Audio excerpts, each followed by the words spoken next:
대기만성. 진짜 큰 사람은 늦게 완성된다. 어느 도시에 한 남자가 살고 있었습니다. 그는 40이 넘었습니다. 주변 사람들은 하나둘 자리를 잡아가고 있었습니다. 동창들은 명함의 대표 이사라는 직함을 달았고 후배들조차 그보다 앞서 나가고 있었습니다. 그런데 그는 여전히 작은 사무실 한 구석에 앉아 있었습니다. 사람들은 그를 보며 말했습니다. 저 사람은 늦었어. 그 자신도 때로는 그렇게 생각했습니다.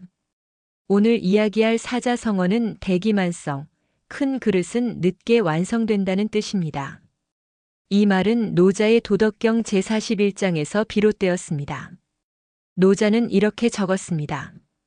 대음이성, 대상무형, 대기만성.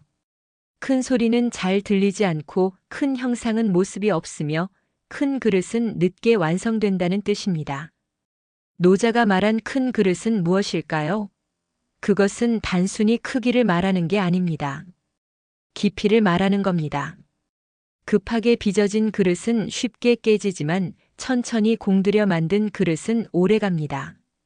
사람도 마찬가지입니다.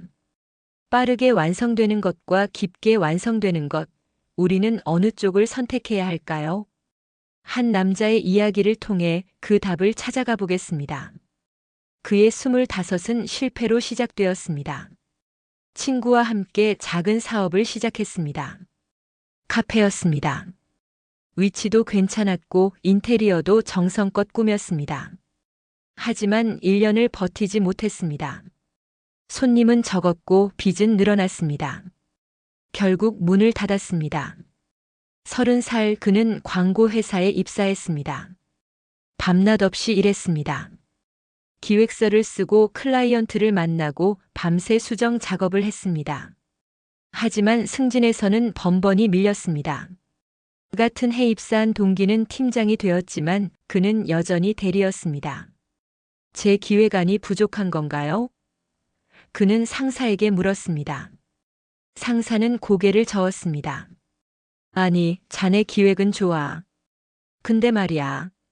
임팩트가 약해. 고객이 원하는 건 빠르고 강렬한 거거든. 자네 건 너무 느려. 시장은 기다려주지 않아. 그날 밤 그는 혼자 술을 마셨습니다. 나는 느린 사람인가 봐. 35이 되었습니다. 회사를 그만두고 프리랜서로 일하기 시작했습니다. 작은 프로젝트를 받았습니다. 돈은 많지 않았지만 자신이 하고 싶은 방식대로 할 수 있었습니다. 천천히 깊게 클라이언트의 본질적인 문제를 파고들었습니다. 하지만 그럴수록 일감은 줄어들었습니다. 너무 오래 걸려요. 우린 다음 주까지 필요한데 당신은 한 달을 달라고 하잖아요. 전화는 끊어졌습니다. 40이 되었습니다. 통장 잔고는 바닥났고 부모님은 걱정했습니다. 이제 그만하고 어디 취직이라도 해라. 내 나이가 몇인데 아직도 그러니? 그 친구들은 더 이상 연락하지 않았습니다. 동창회에도 나가지 않았습니다. 가기가 부끄러웠습니다. 어느 겨울밤이었습니다. 그는 작은 원룸에 앉아 창밖을 바라보았습니다. 눈이 내리고 있었습니다. 천천히 조용히. 문득 오래전 읽었던 노자의 말이 떠올랐습니다. 대기만성. 큰 그릇은 늦게 완성된다.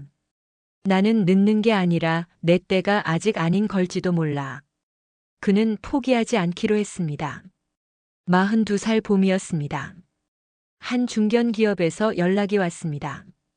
오래된 브랜드를 새롭게 바꾸는 프로젝트였습니다. 당신의 작업을 봤습니다. 느리지만 깊이가 있더군요. 우리에게 필요한 건 바로 그겁니다. 그는 석 달 동안 그 프로젝트에 매달렸습니다. 회사의 역사를 공부했습니다. 창업자의 철학을 읽었습니다. 고객들을 직접 만나 이야기를 들었습니다. 경쟁사의 전략을 분석했습니다. 밤낮으로 생각하고 쓰고 지우고 다시 썼습니다. 그리고 마침내 결과물을 내놓았습니다. 회의실이 조용해졌습니다. 임원들이 서로를 바라보았습니다. 그리고 한 명이 입을 열었습니다. 이거 정확히 우리가 찾던 겁니다. 프로젝트는 성공했습니다. 브랜드는 새롭게 태어났고 매출은 올랐습니다. 업계에서 화제가 되었습니다. 그의 이름이 조금씩 알려지기 시작했습니다. 하지만 더 중요한 건 그가 깨달은 것이었습니다. 그동안의 실패들이 헛되지 않았다는 것. 카페 사업에서 배운 고객의 마음, 광고 회사에서 익힌 기획의 기술, 프리랜서로 쌓은 인내와 깊이. 모든 게 지금 이 순간을 위한 준비였다는 것. 그는 빨리 완성되지 않았습니다. 하지만 깊게 완성되었습니다. 노자가 말한 대기만성의 의미를 다시 생각해 봅니다. 대의미성. 큰 소리는 잘 들리지 않습니다. 왜일까요? 진짜 큰 소리는 요란하지 않기 때문입니다. 고요 속에서 울리는 깊은 울림이 진짜 소리입니다. 대상무형. 큰 형상은 모습이 없습니다. 왜일까요? 너무 커서 한눈에 보이지 않기 때문입니다. 산속에 서 있으면 산의 모습을 볼 수 없듯이 진짜 큰 것은 가까이선 보이지 않습니다. 대기만성. 큰 그릇은 늦게 완성됩니다. 왜일까요? 천천히 빚어야 단단해지기 때문입니다. 도자기를 만드는 과정을 생각해 보십시오. 빠르게 구운 그릇은 쉽게 금이 갑니다. 열이 고르게 스며들지 못했기 때문입니다. 하지만 천천히 낮은 온도에서 오랜 시간 구운 그릇은 100년을 갑니다. 열이 깊숙이 스며들어 단단해지기 때문입니다. 나무도 마찬가지입니다. 빠르게 자란 나무는 약합니다. 나이테가 성글고 바람에 쉽게 부러집니다. 하지만 느리게 자란 나무는 다릅니다. 나이테가 촘촘하고 태풍에도 견딥니다. 시간이 나무를 단단하게 만든 겁니다. 사람도 그렇습니다. 빠르게 성공한 사람은 시련에 약할 수 있습니다. 아직 단단해지지 않았기 때문입니다. 하지만 오랜 시간 실패를 겪으며 천천히 성장한 사람은 다릅니다. 그 안에는 세월의 무게가 있고 경험의 깊이가 있습니다. 우리는 각자의 속도를 가지고 있습니다. 누군가는 20살에 꽃을 피우고 누군가는 50살에 열매를 맺습니다. 그것은 늦음이 아니라 다름입니다. 봄에 피는 꽃이 있고 가을에 피는 꽃이 있듯이 사람에게도 각자의 계절이 있습니다. 남자는 지금 50살입니다.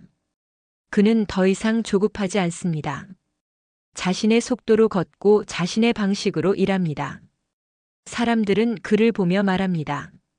늦게 피었지만 정말 크게 피었네요. 하지만 그는 알고 있습니다. 자신은 늦게 핀 게 아니라 제때 핀 것이라는 걸. 그 시간들이 있었기에 지금의 자신이 있다는 걸. 노자는 알고 있었습니다. 빠름이 능사가 아니라는 것을. 진짜 큰 것은 천천히 만들어진다는 것을. 그래서 그는 말했습니다. 큰 그릇은 늦게 완성된다고. 인생에는 정답이 없습니다. 빠른 게 옳을 수도 있고 느린 게 옳을 수도 있습니다. 중요한 건 자신의 리듬을 찾는 것입니다. 남의 시계를 보며 불안해하지 않는 것입니다. 당신이 지금 느리다고 느낀다면 그건 아직 당신의 때가 아닌 것일 수 있습니다. 당신이 지금 실패한다고 느낀다면 그건 더 큰 성공을 위한 준비일 수 있습니다. 대기만성. 진짜 큰 사람은 늦게 완성됩니다. 서두르지 마십시오. 천천히 깊게 단단하게 만들어지십시오. 빨리 식는 불보다 천천히 타오르는 불이 오래 지속됩니다. 당신의 불은 지금도 타오르고 있습니다. 조용히 그러나 확실하게. 당신의 그릇이 채워지는 시간은 지금 이 순간에도 흐르고 있습니다. 여기까지 인생 오후 TV였습니다.